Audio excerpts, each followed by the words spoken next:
Okay, thank you all. Welcome, Shannon. Thank you. It's nice to be with y'all today. Thank you. I'm going to introduce myself. I'm Mireya Ocadiz. I work at the Language Center of the UAH, and it is a real pleasure to have you here with us, participating in this third festival. I'm going to quickly read your bio for all the people who is in this session to get to know you better. Okay, Shannon Beto, is that pronounced correctly? Hello. Shannon Beto is the Director of International and Veteran Student Services at Houston Baptist University, where she leads efforts for recruiting, admissions, immigration, and programming for the international and veteran student population. She has previously served at Baylor College of Medicine and Texas A&M University, as well as in the private sector. She has a Master's of Agricultural Education and a Bachelor's of Agricultural Development from Texas A&M University, where she also studied abroad in both Vietnam and Tunisia. Shannon is an active member of NAFSA and the Trainer Corps, currently serving as the Dean of F1 Beyond the Basics e-learning course, and was in the chair stream of the Houston Forum from 2018 to 2020. She's also the chair-elect for Study Texas, serving on the board since 2018. Shannon was named NAFSA's 2020 Advocate of the Year and is actively involved in educating congressional representatives and their staff on issues important to international education. She currently serves on NAFSA's Region 3 leadership team as the advocacy representative. So welcome, Shannon. Again, thank you for being here. Your talk, I think it would be a very interesting one because we might think that our academic degree is the same as our professional degree, and that if we develop and work in one, we develop and work the other at the same time, I would think. But tell us, please, what is this about aligning our academic degree with our professional degree? Please, Shannon, welcome. Thank you very much. I'm so excited to be with all of you today. I don't know, can I share? Is there a way for me to share my screen? Okay, there should be. Let me see if it is on.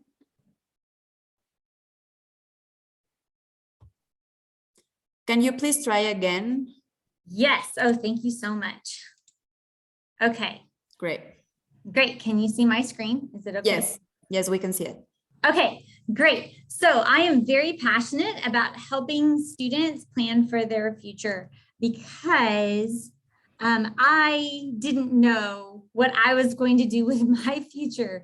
When I was young, I thought that I was going to major in agriculture and save the world from hunger. And I didn't really know what options I had out there. And so like I was led to the career that I love. I love working with international students and I wouldn't trade it for anything in the world. But I wish that I had a little bit more guidance on exactly what I should be doing with my skill set and the things that I was passionate about. And I wish that somebody had talked to me a little bit about how to explore options. And so I'm very passionate about helping my students figure out how to think forward to the future.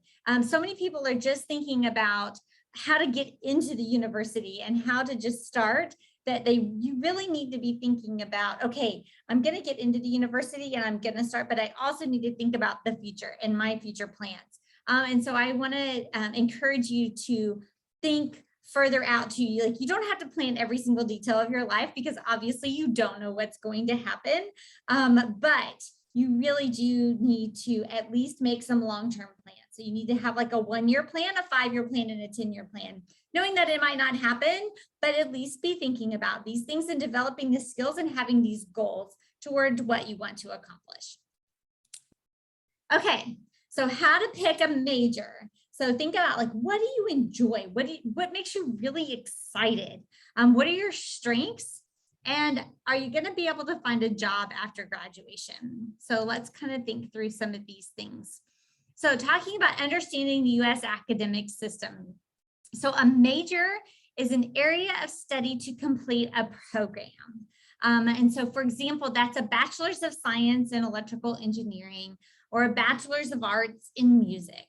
In the United States, you can change your major. And so a lot of students will start out with like very basic classes. And so everybody in the United States, when they are a freshman, so there's 4 levels of study. So there's 4 years of study in the United States: freshman, sophomore, junior, and senior. And everybody in their freshman year, most people take the same classes. And so everybody's required to take math, science, English, history. Even if that's not your major, you still have to take classes in that, because in the US, they want you to have a well-rounded education. The benefit of this is that if you change your major, you've already taken some classes that are required for the new major. So you may major in finance and be all excited about it, and then take a finance class and then realize, oh no, I hate finance. I don't want to do this. I want to major in education instead. Great news. You can change your major, and you're probably not going to lose very much forward progress towards that degree. So that is super exciting about the United States. I have some students who change their majors a lot. It's probably not good to change your major like 6 times, but it is okay to change your mind. That is the good news. When you're 17, you don't have to know every single little detail about what you want to know, with what you want to do with your life. That's why the university is there, for you to explore these things. That's what those basics are for.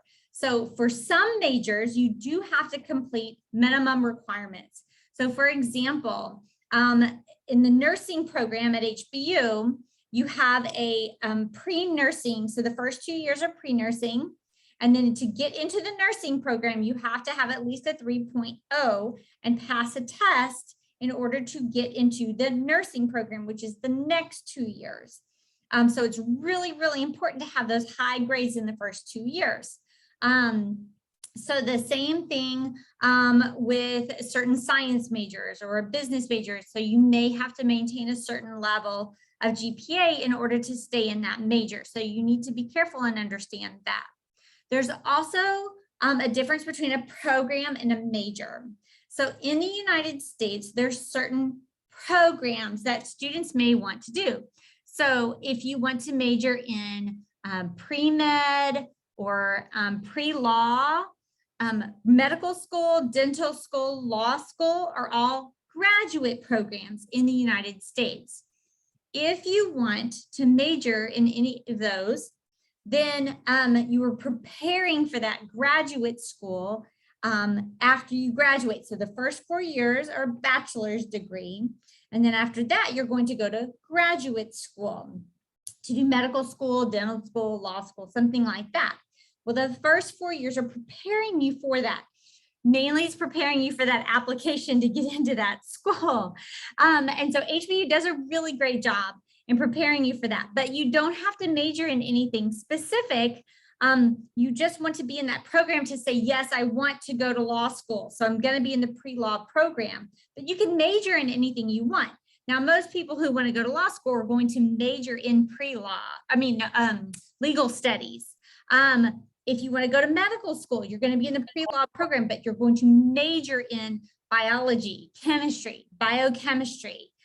but that program is going to be a group of students who are guided through the process to prepare you for medical school. So I had a student one time who was a cinematography major, and he was in the pre-med program. And the reason that he was doing that is because he wanted to be the guy that filmed surgeries. He wanted to be the doctor that was like filming the surgeries while they were happening, which I thought it was really cool. So he took all of the classes that were required to go to medical school. And he was a part of the program and did everything that was required, but he wasn't a biology major. He was a cinematography major, which I thought was amazing. So you can do different things like that. But if you're in that program, that's what's preparing you for the graduate program that's after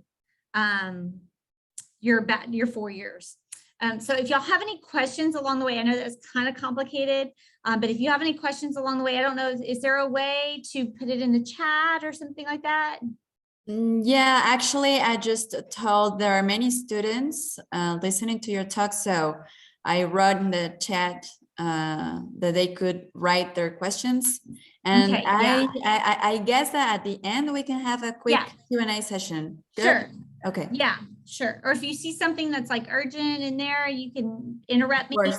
I'm happy Of course. to. Okay, great. Okay, sounds good. Okay, so the next thing you need to know is, what am I good at? So what are your best subjects? So evaluate it. Ask your friends, ask your teachers, ask your parents. Well, I'm a mom. I'm probably going to tell my kids are good at everything, but ask people who will be straight up with you. What are you good at? What do you think you're good at? Complete an aptitude test.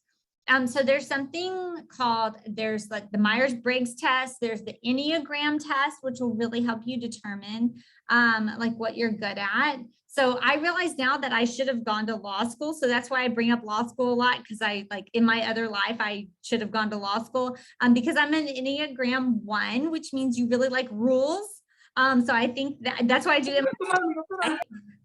And so I wish I would have known that ahead of time. So take these personality tests. There's also an aptitude test that will prepare you to kind of see like what careers that you like. I think one of them is through, oh, I can't remember. We have a couple that we offer through HBU. I don't know if your school offers those. So you can Google different tests that you can take to see like what career would I be good at based on my personality. And so definitely take some of those tests. There's some free that are on the internet, so you shouldn't have to pay for them. Talk to the people in the profession that you want to do. So like if you want to be an accountant, go find an accountant and talk to somebody who's an accountant and say, so what is the good? What is the bad? Like, what do you like? Do you like your job? Like, do you hate your job? Like, would you do your job again? Interview that person. Maybe take them for a coffee or something and just find out what about that job do they like. Also, research the jobs in your area.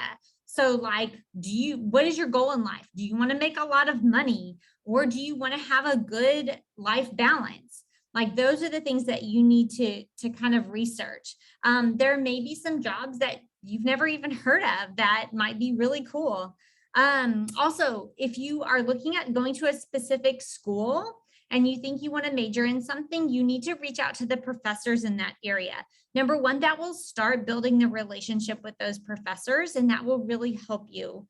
But also then you need to ask them, like, what do students usually do in this career? So for example, at HBU, we have cyber engineering, and the professors in that major are just amazing. And they do all kinds of crazy stuff with the students about like white hat hackers, like hacking into systems and like teaching them how to be hackers, like the good guy hackers and things like that. And so students like reach out to them and say, okay, so what would a student do after they graduate? And what kind of jobs would they get? Like working for a bank or an insurance company after they graduate. So then talk to the professors about what their students do after they graduate. Also, okay, so this is really important, especially if you're an international student. Do you want to be a STEM major? STEM is science, technology, engineering, or math. And the reason that this is so important is that if you come to the United States to study, then that major specifically, so the STEM majors, you can do, so after you graduate, you can do 1 year of work authorization after you graduate. It's called OPT, optional practical training. But if you're a STEM major, if you're working for a certain companies, like there's a few stipulations that you can do a 2-year extension of your, sorry, let me grab some water real quick. You can do a 2-year extension if you are a STEM major. And so you could end up working in the United States for 3 years. Now, you may want to go home after that. There's some options after that, but it's good to have your options. And so STEM majors have a little bit more options. Okay, so step 2, plan your future resume. This is super, super important. Okay, you want to develop leadership skills. I wish all of my students would hear this. Okay, and then volunteer and do internships. So we're going to talk about each of these. How to live for the future. Okay, getting to college is not just the goal. Once you get there, you have to keep going with everything, okay? So please, it's just the beginning, getting into a university. Get involved. Don't be one of those students that just goes to class and then goes to your room and plays video games, okay? Like, get involved. Okay, if you're gonna play video games, at least get involved in like the video game club and become the president of the video game club or whatever. Get involved, become a leader on campus. You need these things for your resume, okay? So ask yourself, what organizations will help you develop your needed skills, okay? So there's the International Student Organization. I'm putting in a plug for that because I always need people in my International Student Organization. There's the Red Cross. If you want to get involved in the health professions, join the Red Cross. If you want to do research, we have this organization on campus called Tri Beta, and they're always on campus raising money. And what they do is they go into like fields and they get pond scum, and then they do research on pond scum to see what bacteria makes people sick when they go swimming. And it's disgusting and they all love it. And it's really gross. But you know what? We need people learning how to do that, right? Because those are the future doctors and researchers. And so maybe doing that will help you discover, oh, wow, I really love this.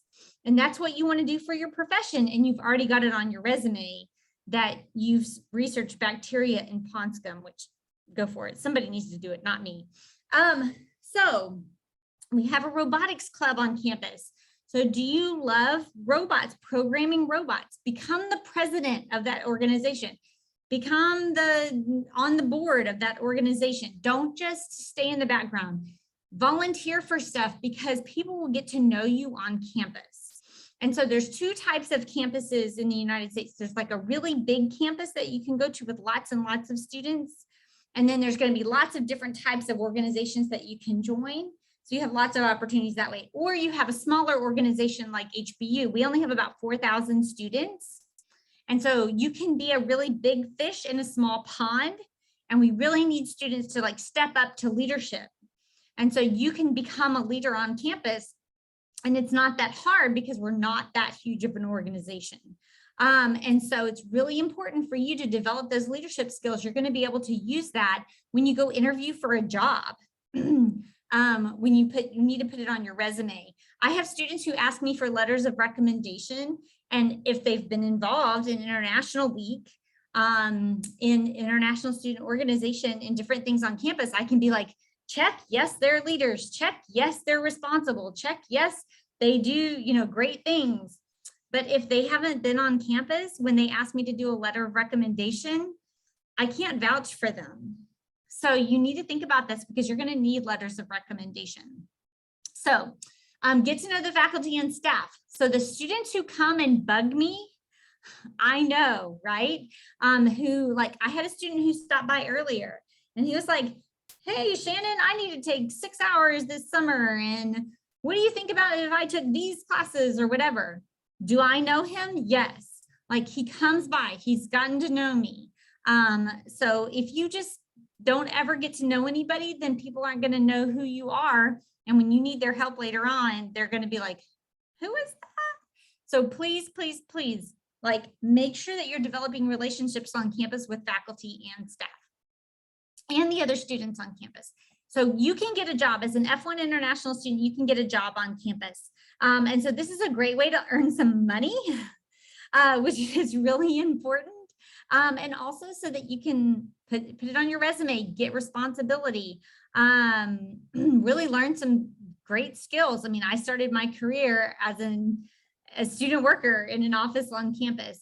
Also volunteer. Now you can't volunteer in a job that's normally paid, but you can volunteer in a hospital reading books to kids, or in a church or anything like that. So there's lots of ways that you can get involved in the community, teaching soccer to kids, coaching, different things like that. So absolutely get involved. Don't just study and go home. Okay, internships. So this is a great way to build your future. So number one question that you need to ask when you're choosing a major, does your major offer an internship? And so it can be paid or unpaid. Hopefully it's paid, that'd be great. But you can do an internship, and this will get you practical experience in your area, in your major. And so this will help you because number one, you can build your resume. Keep talking about that you're gonna have to get a job. That's kind of the point of going to college. And so then you can get practical experience, maybe get paid.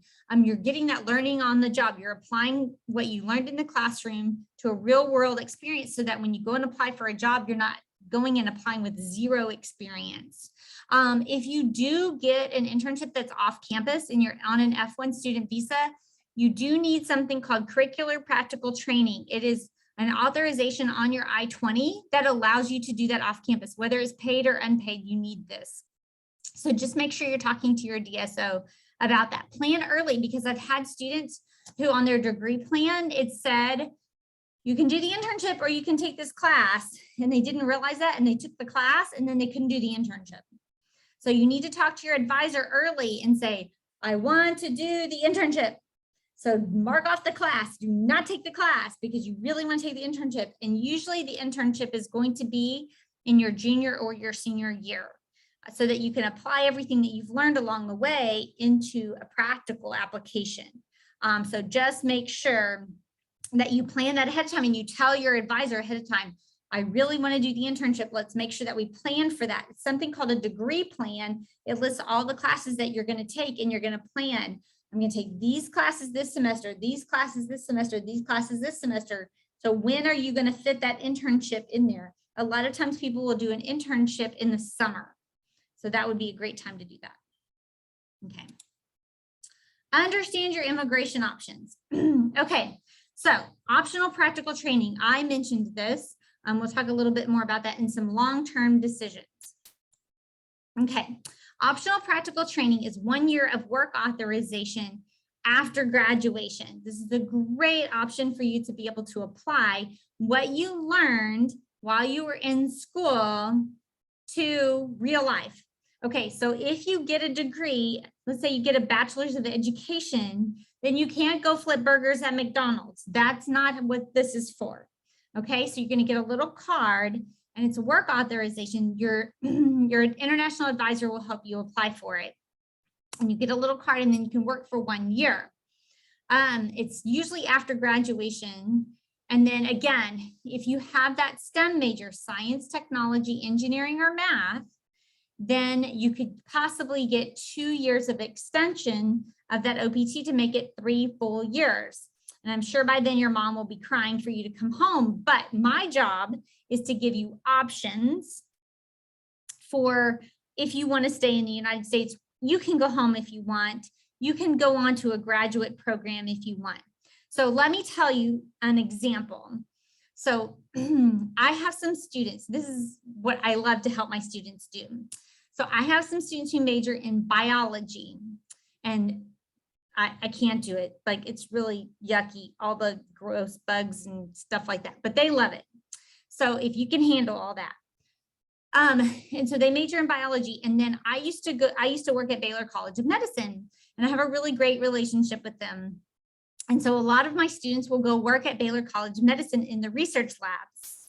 And so they will go do stuff like work on curing cancer and finding cures for Alzheimer's and go doing all this kind of cool stuff in the labs. And they love it. They work with like rats and cells and all kinds of stuff. So then they can work for 1 year of OPT, and then they get that 2-year STEM extension. So they can end up working for 3 years on optional practical training. And then a lot of times, so Baylor has a really great PhD program while in biology or microbiology or cell biology, or I don't know, all kinds of crazy stuff that I don't know about. So then they do a really, really great job. And so by that 3rd year, Baylor's wanting to keep them in the research lab because they've already learned a lot and they're really good in the lab. So then they'll stay on an F1 and then they'll go and get their PhD at Baylor, and then they'll stay. And by that time, then they can do another year of OPT and then another 2-year extension. And by that time, then they can go on to other visas or apply for a green card or whatever they're going to do. But that's a really great route if you're interested in research and things like that. So that's what a lot of students actually end up doing if they're interested in that kind of thing. So that's the STEM. Okay, so there's very specific requirements. So just make sure that you're talking to your international advisors or wherever you decide to go. Okay, other visa options. Okay, so sometimes students will go work for a company. So for example, if I have a student who majors in accounting, so accounting majors, a lot of times they're in high demand. And so they will come and they will work on 1 year of OPT, but they only get 1 year because accounting is not a STEM major. And so the company will file for an H-1B for them. It's an employment visa. Here's the deal with an H-1B. You only get, the US only has 65,000 of them every year, and there's a lottery. And so everybody puts their name into the pot every March, and only about 1/3 of the applicants get picked. And so just be aware that if you want to work on an H-1B, that only about 1/3 of the people get picked. Now, here's the exciting thing for Mexicans. Again, your mom is probably going to cry because I'm telling you how you can stay away from her. But Mexican citizens have an option for a TN visa. And so I've had students who did the lottery, they didn't get picked. And so then their particular profession, there's certain professions, there's a long list, can apply for a TN visa, and it's pretty easy to get a TN visa for Mexican nationals, and then they come in on a TN visa. So talk to an immigration attorney. I'm not an immigration attorney, but I've been doing this for like 15, 20 years. So I've seen all the options. Y'all would not believe like how many options there are. So you need to talk to an immigration attorney, but there's other visa options. I work with F1s mainly, so I kind of know like what their main options are, but then students go on and do other things eventually. Okay, hot markets. Like if you just want like to get a job, if you're like, I don't really care what I do, I want to know how to get a job. These are the ones that I see because I work with hundreds and hundreds of students. Like I've been doing this for so long in so many different places that I've seen like what students get hired. And so I can tell you that these are some of the hottest jobs. Accounting. So if you can deal with numbers, God bless you, because I couldn't stay awake in my accounting class. But if you can handle it, then accounting is a great major. And so it's really, really hard, but if you can do it, there's great internships in accounting. And then there's big 4 accounting firms, and they will hire you for internships. And then if you do a really great job and work really hard for them, they will hire you on OPT, and then they will hire you on the H-1B afterwards. So accounting is a fantastic major. In fact, one of my students who used to work for me just came back to visit me, and she's still doing accounting and she loves it. And it was really fun to get to see her today. She's from El Salvador. So it was really fun to get to see her, and she was telling me about how much she loves it. I don't know how anybody loves accounting, but if you do, please do that because we have employers who are begging for accounting majors. Okay, engineering. This is a hot major. Students love it. Also, our professors in engineering are like amazing. I love our engineering professors. So there's computer science, electrical engineering, and cyber engineering, which I think cyber engineering is super cool.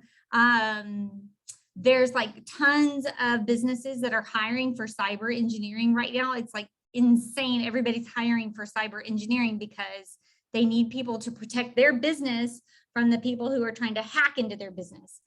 So super hot major right now.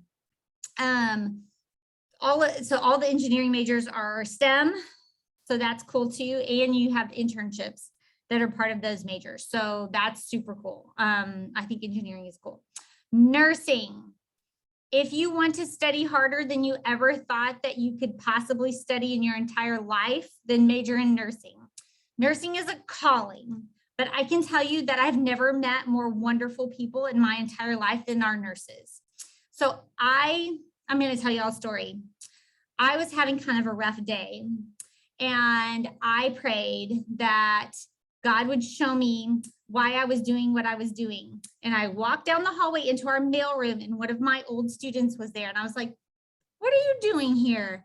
And she said, oh, I just came to say hi. And I was like, well, what are you doing now? And she is a nurse in one of the hardest hospitals in Houston, in the medical center in downtown Houston. And she is a nurse for homeless COVID patients. And she was telling me how hard her job is. And she was like, it is so hard. And I work so hard and I'm so tired. And the whole time she was telling me the story, she had the hugest smile on her face. And I was like, why are you smiling then? And she was like, oh, because I love my job. And that just like made my whole day to see like what she was doing for those people. And so if you have a calling to serve people. Now, not all my students are like that. Like I have plenty of nursing students who go like work in there's a hospital that is located on our campus and it is a normal hospital. Not all my students are working with homeless COVID patients. But if you have a calling to help people and you're willing to study so hard, then you can major in nursing. Now, here's the deal with nursing. There is not an H-1B visa for nurses. And so what the nurses do is they do the OPT and then the hospitals will apply directly for a green card. So that is the benefit of nursing. Because I mean, that year, like as soon as they start working for the hospitals are so desperate for nurses that they like the day that they start working for the hospital, that green card is being filed. That's the only way to keep the nurse. And these hospitals are so desperate for nurses right now. But it is very difficult to become a nurse. I'm not going to lie. So if you're called to that, we will help you. I will work with you, but just realize that it's really hard. Okay, education. Who in here speaks Spanish? Okay. I need you to come and be a teacher here in Houston. In Houston, we are desperate for bilingual education teachers. I've never seen the market so hot for teachers in my life. My bilingual education teachers, if you can speak Spanish, you are getting hired so fast as a teacher. If you want to be a teacher, please come to HBU and major in education. It's like desperation, like I've never seen it before. So my education majors are just getting hired so fast. Students who don't speak Spanish are getting hired so fast. But the ones who speak Spanish, oh my gosh, like it is unbelievable how fast they're getting hired. So my daughter goes to a school and she's in a Spanish only school. And so they can't keep teachers. Like they're looking for teachers so much. And so even like next year, she doesn't even know who her teacher will be for 5th grade because they can't keep enough teachers on staff who speak Spanish because they have to be bilingual in Spanish and English. The teacher this year was hired from Spain because they can't keep teachers on staff. So if you are interested in education, would you please come be a teacher at my daughter's school? She's very cute. So that's really fun. Also, I think we talked about computer science, and then I mentioned research a little bit earlier, but that's an awesome major as well. And so these are just the ones that I see students be really successful at. There's lots of other majors. There's music, business is a really great one too, but like if you're just looking at the really hot markets, these are the ones that I see getting hired super fast. Okay, so that's all of my presentation. I would love to answer questions. That's my WhatsApp. If you have questions, I would be happy to WhatsApp you. I'm gonna put, we have a virtual tour. I should have included it. It's www.hbu.edu/visit. If you would like to go on a virtual tour of our campus, I'd love to see you. Or if you want to reach out by email or WhatsApp, I'd love to chat with you. So do you have any questions? No. I'm sorry. Thank you so much, Shannon. I was just asking, yes, we have a question here. I will ask Abigail Hernandez to unmute your microphone and speak out your question. Yeah, well, I have a doubt about how are the admission process in the United States, like what all the process. Sure. Okay, so to apply in the United States, you need to go to the school's website. So I'm just going to tell you about HBO. So you would need to go to hbu.edu/apply, and it's actually free to apply online. A lot of schools will charge, but we don't charge. We don't charge for an application fee. And so if you just need a place to be the first one to apply to HBU. And then you need to send your transcripts. So if you are graduating from high school, so that's like secondary school, then you can just send your transcripts to us and we will take a look at those. We need the last 4 years of your high school. So that's really important. You also need to show English proficiency. So a lot of students it's been easier since COVID because we don't require SAT or ACT scores anymore. So there's a test that you can take. I don't know if you've heard of it, but it's called the Duolingo test. It's a test that you can take online from home and it's super cheap. It has been like life-changing for our students and you only need a 105. So this has been really great for our students. It's saved them a lot of money and then they haven't had to like go into a testing center or something like that. Now, if you would like to take the SAT, what you could do is you can apply online, send us your transcript, send us your Duolingo score or your IELTS or your TOEFL score. And then later on, if you've been admitted and you want to see if you can get an increased scholarship, you can try taking the SAT test later and seeing if that would bump your scholarship a little bit. But we don't require the SAT test. Now, what will help you if you don't want to take the SAT is if you send in letters of recommendation. And when you apply, make sure there's like a little short essay question that says, why do you want to come to HBU? Like, make sure that you're answering that thoroughly. Like, don't say, because my brother lives in Houston. Like, answer it like, because Shannon told me that the cyber engineering program is amazing and I really want to meet these wonderful professors she was talking about, or something like that. Like answer it thoroughly, like really, why do you want to come to HBU? Also, and I want the opportunities for these really great internships or something like that. In addition to that, there's a place where you can talk about your activities that you were involved in. So I was talking about getting involved at the university, but you should be getting involved now, like volunteering, having a job, getting involved in sports, things like that. So if you are involved in those things now and having leadership, then you need to put that on your application. If you don't include that on your application, give us a separate sheet that shows us all the things that you're involved in, because that will help us give you a better scholarship. So help us help you. So some students don't turn in that information, and I can't give them a better scholarship because I don't have anything to help me argue with admissions about like why I should give the student a better scholarship, because they didn't turn in an essay, they didn't give me a letter of recommendation, they didn't tell me anything they're involved in. I can't go to admissions and be like, look at this amazing student, we have to have them here, please give them a better scholarship, because I got nothing. So give me stuff to work with so that I can help you get more money.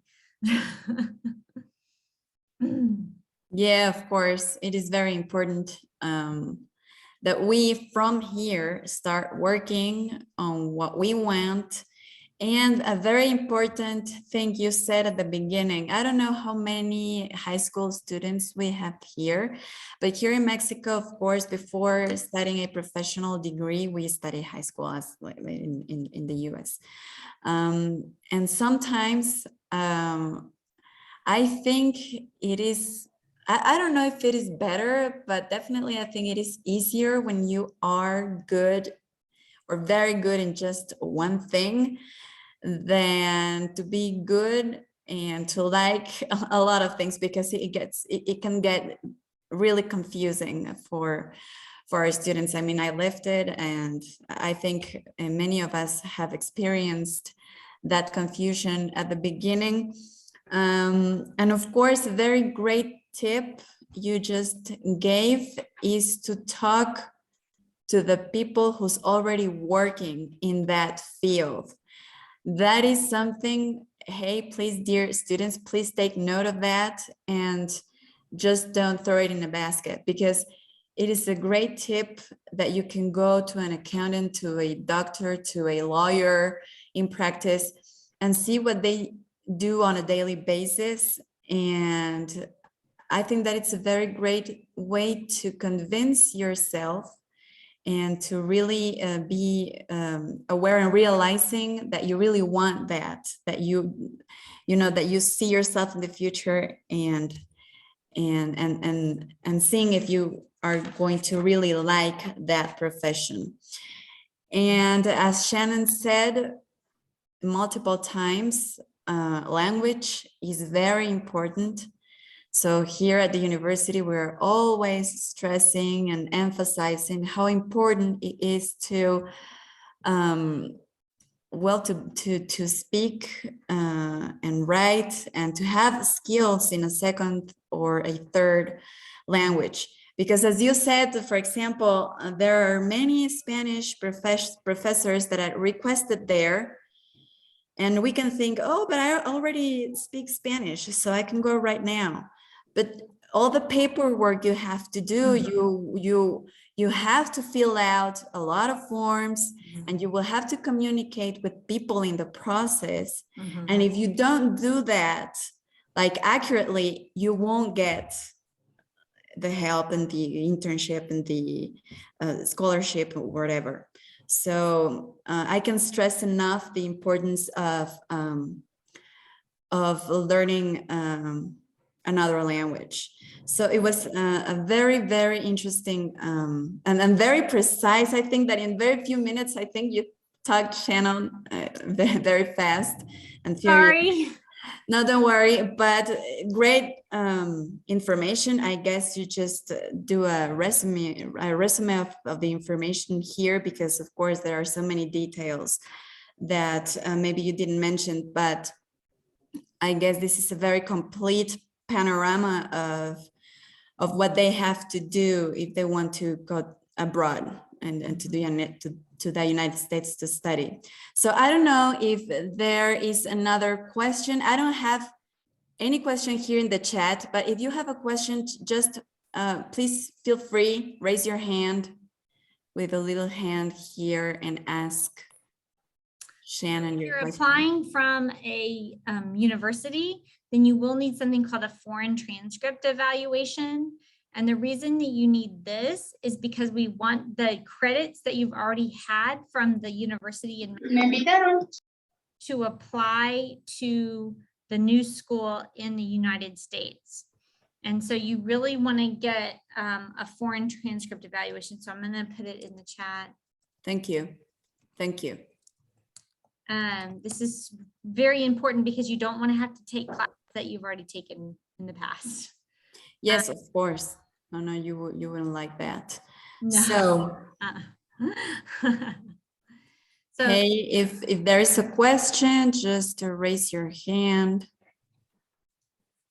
Yeah, and as you said, if there, I mean, in the application forms, there are going to be moments you have to write and support your petition. So that is also the importance of studying English, you guys. Yeah, it's very important. I mean, I can even see like from my students who studied English like harder, like they have an easier transition into the United States. But also when you come, if the students who are around Americans and like really blend in with the community and they learn English super fast, like it kind of hurts your brain because you're thinking in a second language. But if you can like practice and be around somebody who's making you practice English, then when you come, then it will help you a lot. So Exactly. Practice as much as you can. Yeah, and exactly. And that is why precisely we try to make this type of activities, of interactive activities, so the students not only listen, but also practice their written and their speaking skills. So yeah, we are always trying to create spaces like this for that to happen. So if there is no other question, I don't know if you want to say some last message, Yes, words. thank you so much for having me. And I just want to encourage all of you to continue your studies, and you're doing a great job by even coming and listening to something like this and just gathering that information. Keep doing that. And focusing on your future and making those plans. And I just want to encourage y'all, and y'all are going to have a bright future. So thank you for being here today, and thank you for hosting me. I really appreciate it. No, thank you. Thank you so much. Alonso Leal Godínez says, thank you so much. The information presented was highly valuable. Thank you, Alonso. So before we close this session, I want to share quickly my screen because I want to read your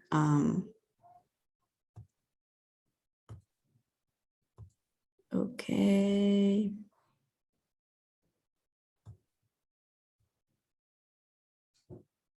Okay, the Universidad Autónoma del Estado de Hidalgo, through the Language Center, hereby grants this recognition to Shannon Beto, from the Houston Baptist University, for her outstanding talk aligning your academic degree with your professional degree. During the activities of the Language and Culture Fest, let's talk about internet and social media. In the city of Pachuca, Hidalgo, on May 2, 2022, Love, Order, and Progress, and signed by the director of the Language Center. So thank you so much, Shannon, and thank you all of the students that were in the session today with us. Thank you so very much. Thank you. Okay, so I will remind you that the whole week we will have activities of this fest. So if you want to look at the program of activities, you can visit the webpage of Centro de Lenguas and you can see all the activities there. Thank you. Have a great afternoon. Thank you, guys. Goodbye. Good afternoon. Bye. Thank you so much. Thank you. Goodbye. Bye. Thank you. Bye. Thank you.